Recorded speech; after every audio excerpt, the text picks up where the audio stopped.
uma incursão, ele cerca a cidade de Jerusalém e ele, alguns dias depois, vai embora.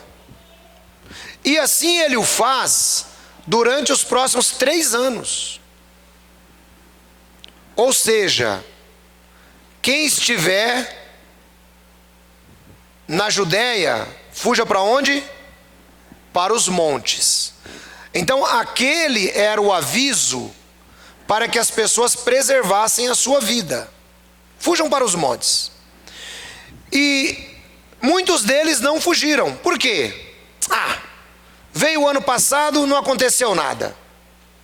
Veio o ano retrasado, não aconteceu nada.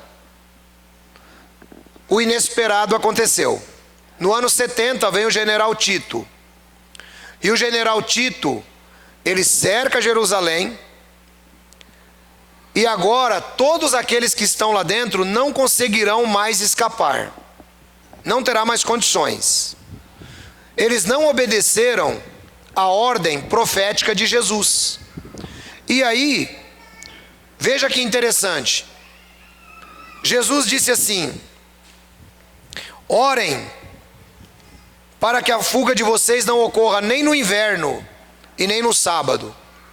O inverno naquela região é um inverno muito rigoroso.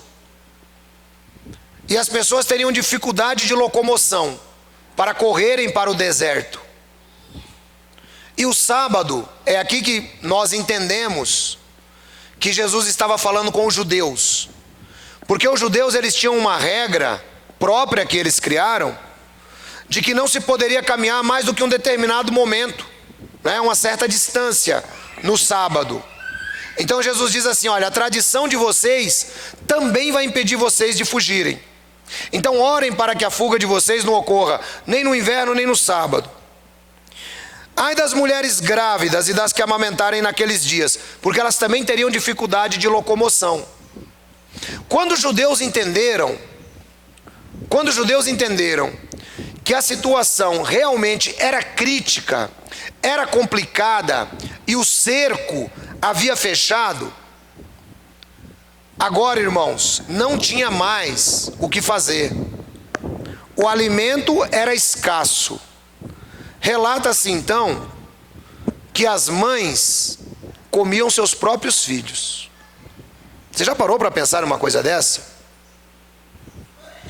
Segundo os historiadores, as mães trocavam os filhos, porque ela tinha dó de comer o filho. Mas era fome. Os judeus começaram a engolir o ouro. Na expectativa de que Roma indo embora, eles agora tivessem novamente as suas posses. Flávio Joséfo relata que as mulheres que estavam com ventre saliente, e aqui entra a questão das mulheres grávidas, elas tinham a sua barriga cortada para ver se não era ouro que elas tinham engolido. Então imagina a carnificina que aconteceu dentro daquele momento. Aqueles que fugiram para os montes, conforme a palavra de Jesus, estavam salvos.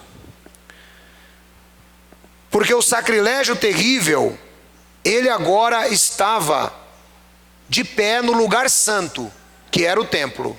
Até então era o templo. De acordo com os estudiosos, nós temos uma aplicação maior desta palavra sobre o sacrilégio terrível, quando nós comparamos com a profecia de Daniel, indicando também o momento em que o anticristo aparecerá no cenário, comparando-se as palavras de Jesus com as palavras do profeta Daniel, com as palavras do apóstolo Paulo. Então nós entendemos que o sacrilégio terrível, ele reaparecerá na pessoa do anticristo. E ele também estará de pé no lugar santo, porque de acordo com o apóstolo João, no Apocalipse 13, ele se põe acima de tudo que se chama Deus. Ele assume o lugar de Deus. Mas isso eu vou explicar em uma outra ocasião. Vamos continuar. E aí o versículo diz, o 21. O 21, Jesus termina de falar com eles sobre o momento judaico e volta falando de novo da sua vinda e do fim dos tempos. Ele diz: porque haverá grande tribulação, tal como nunca houve desde o princípio do mundo até agora, nem jamais haverá. Se aqueles dias não fossem abreviados, ninguém sobreviveria. Mas por causa dos eleitos, aqueles dias serão abreviados.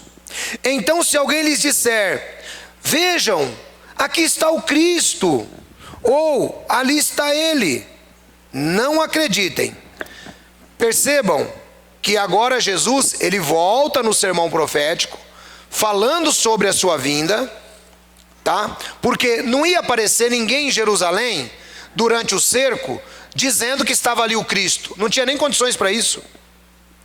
Esse momento é um momento futuro.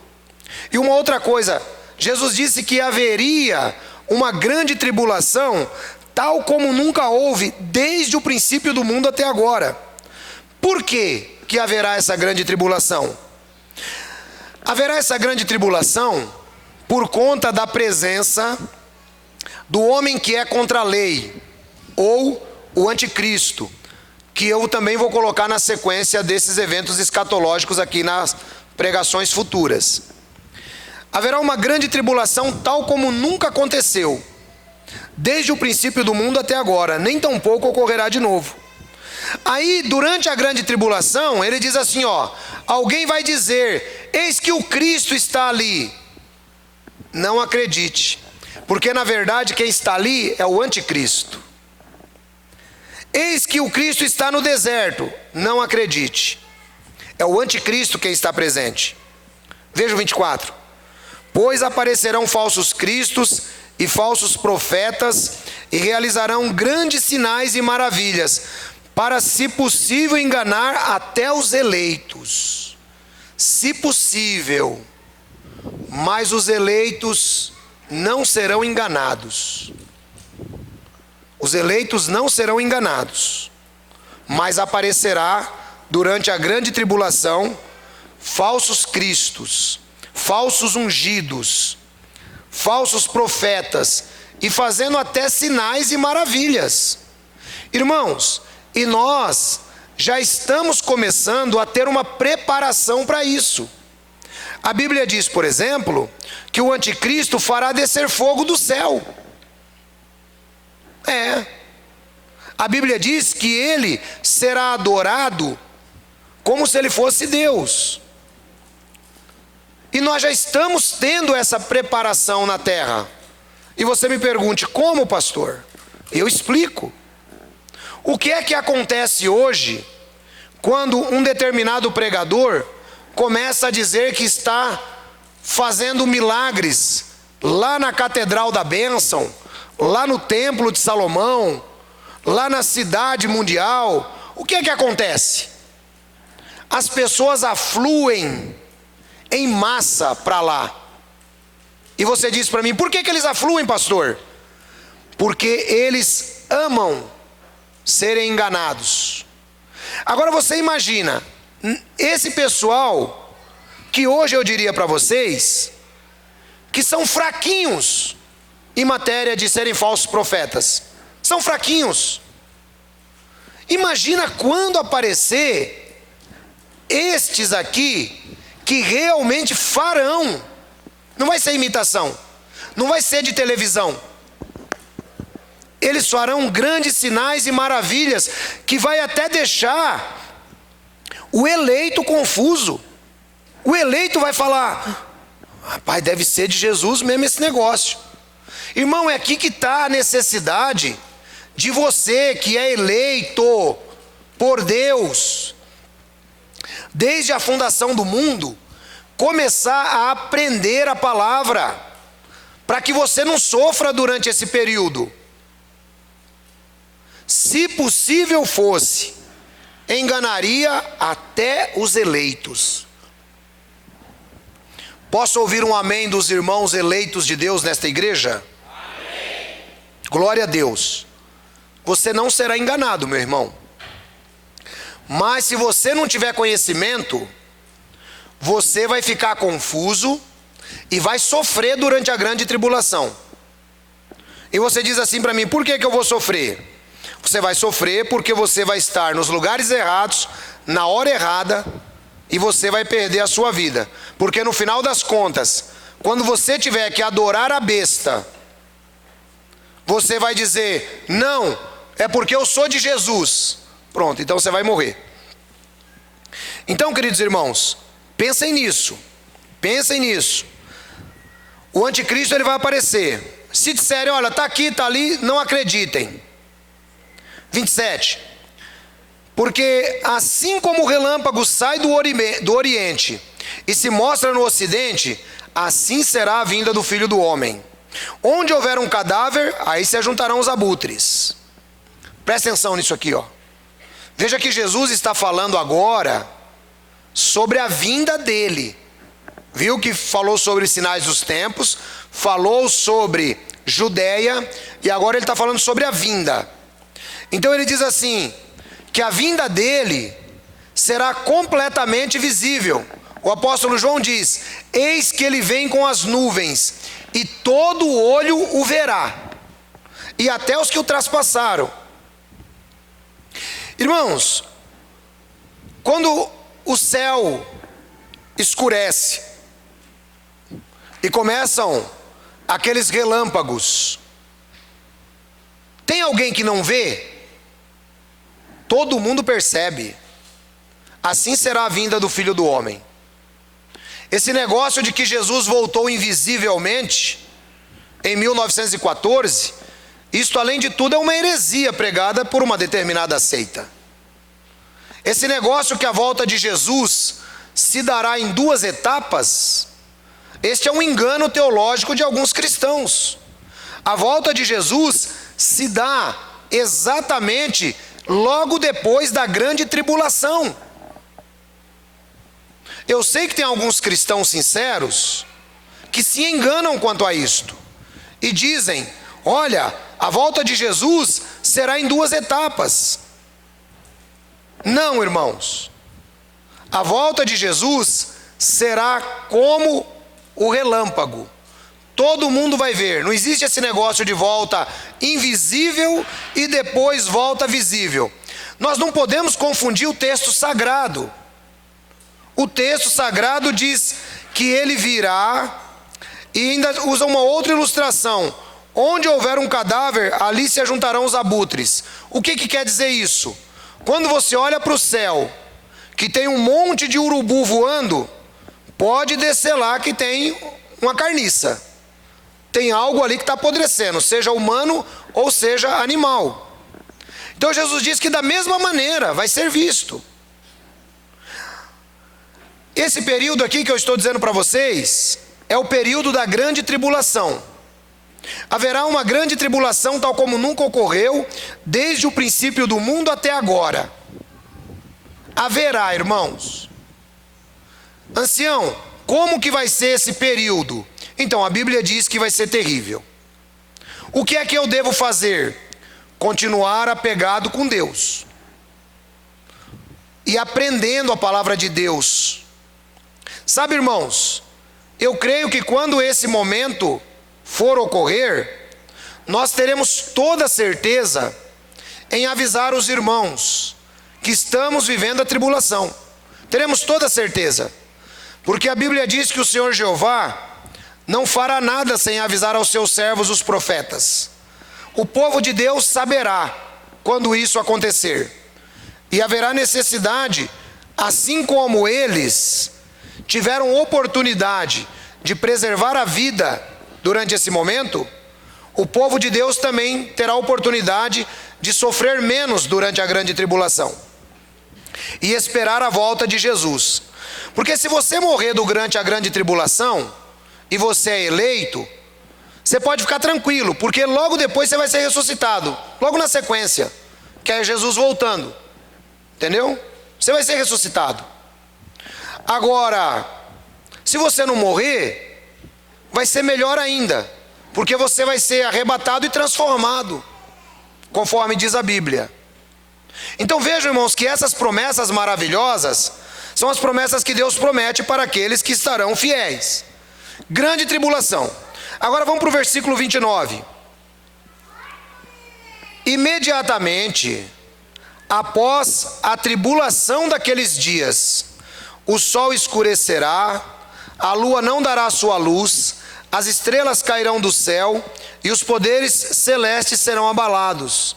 Então aparecerá no céu o sinal do Filho do Homem, e todas as nações da terra se lamentarão e verão o Filho do Homem vindo nas nuvens dos céus com poder e grande glória. E ele enviará os seus anjos com grande som de trombeta.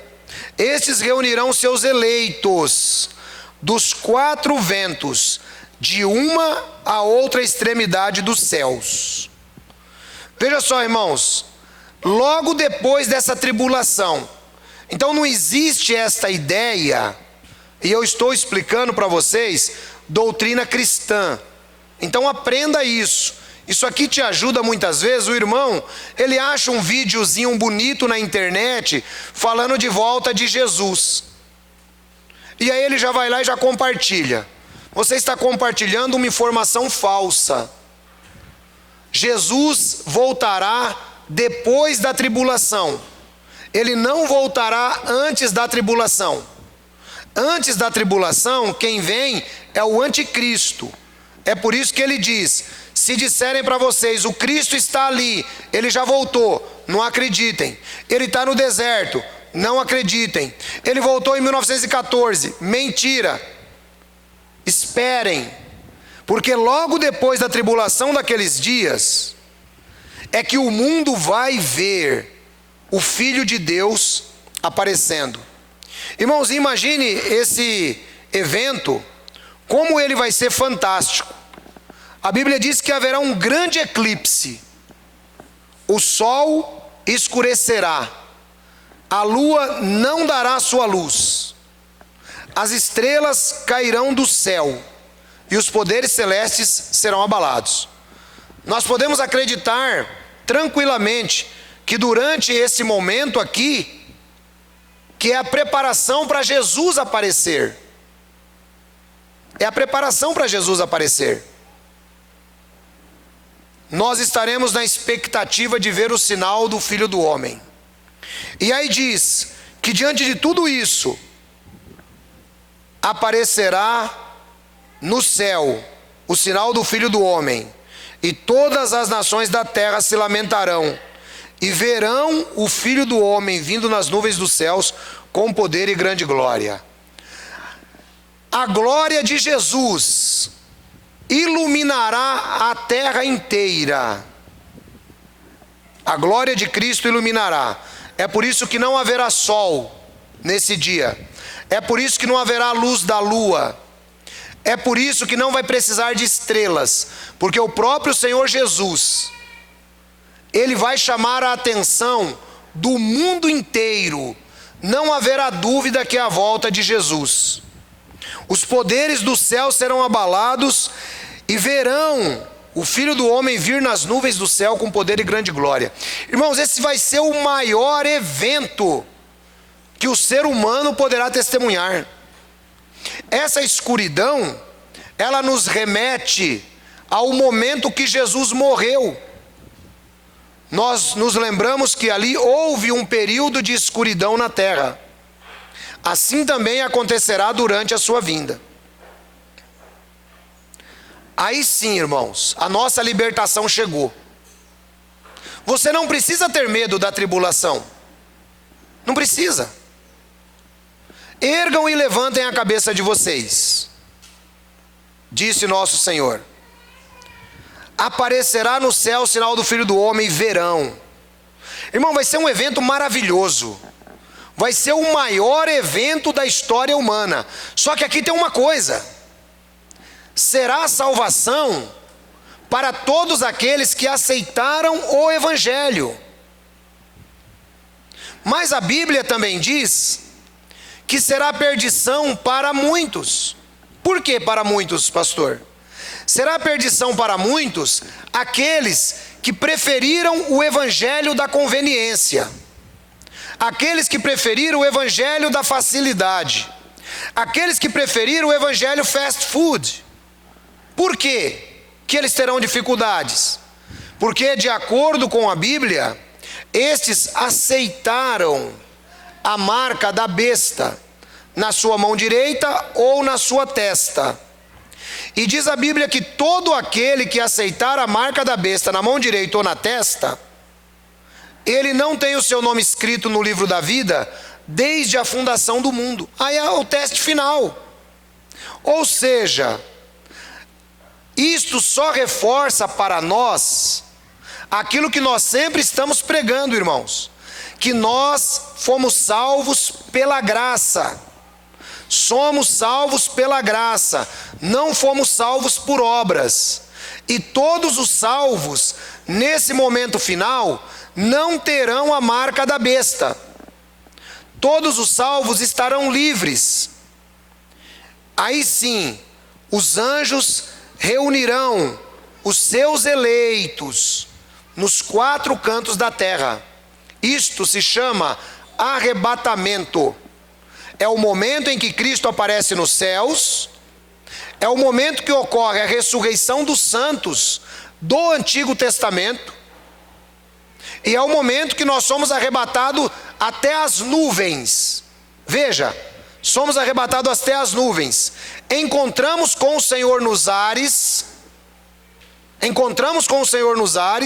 e voltamos imediatamente para o período milenar de Cristo aqui na terra. Quem entendeu essa fala? Amém? A tribulação terminou. Jesus vem, aparece nas nuvens. A ressurreição dos santos do Antigo Testamento começa. O arrebatamento acontece quando os anjos recolhem os eleitos. Nossos corpos serão transformados, porque a Bíblia diz que carne e sangue não pode herdar o reino dos céus. Nossos corpos serão transformados em corpos incorruptíveis. E então, nós agora, num abrir e piscar de olhos, é por isso que não tem esse negócio de vinda em 2 etapas. A vinda de Jesus é evento único. Em um abrir e piscar de olhos, ele ressuscita, arrebata e continua com a sua chegada na terra, onde ele vai salvar os judeus que estarão sendo oprimidos. Dar-se-á assim a batalha do Armagedon. Dar-se-á assim a batalha do Armagedon. E durante a batalha do Armagedon, Jesus guerreia contra todas as nações que estão no vale de Jezreel, reunidos contra nossos irmãos judeus. É aí que são salvos também o remanescente dos 144.000 judeus da nação de Israel. Toda seita ama dizer que os 144.000 está no meio deles. Não, os 144.000 é um remanescente judaico, conforme disse o apóstolo Paulo, e todo Israel será salvo. É dessa maneira. Irmãos, esses são eventos maravilhosos que reforçam a nossa fé daquilo que está para acontecer. Um dia eu estava dando um estudo sobre isso, e a irmã disse: quando começar a grande tribulação, então eu vou me matar. Então ela não entendeu nada. A grande tribulação, irmãos, é para você ter uma caixa de fogos caramuru em casa, e quando falar começou a grande tribulação, soltar fogos. Acabou, a história acabou, não tem mais o que fazer. E perceba, irmãos, o momento da salvação, que é o que eu sempre prego. Se você foi salvo desde a fundação do mundo, não são as suas obras que te elegeram. Quem te elegeu foi o próprio Cristo, é por isso que você é um eleito. Nesse final, você não recebeu a marca da besta. Você aceitou o evangelho. Você está salvo, meu irmão. E depois disso, pastor? Depois disso, a Bíblia diz que nós começamos o período milenar na terra. onde Jesus executa o julgamento das nações. Tem gente muito boa entrando dentro do milênio. E eu digo de novo para vocês, quem não sabe dessa história, depois eu vou explicar que vai ser a sequência. Tem gente muito boa entrando dentro do milênio que não é nem crente. Agora ele vai ser pastoreado pelo próprio Cristo, com vara de ferro, conforme diz a Bíblia. Dessa maneira se dá os eventos iniciais da volta de Cristo. Esses eventos que nós estamos aqui falando, eles vão dos dias em que nós estamos vivendo hoje, até o momento que Cristo voltar e iniciar o reino dele milenar, aqui na Nova Jerusalém. Quantos entenderam essa mensagem? Levante a mão. De modo bem lúcido. Os irmãos entenderam em que momento nós vivemos? É por isso, irmãos, que nós precisamos, a cada dia, nos unir um pouco mais.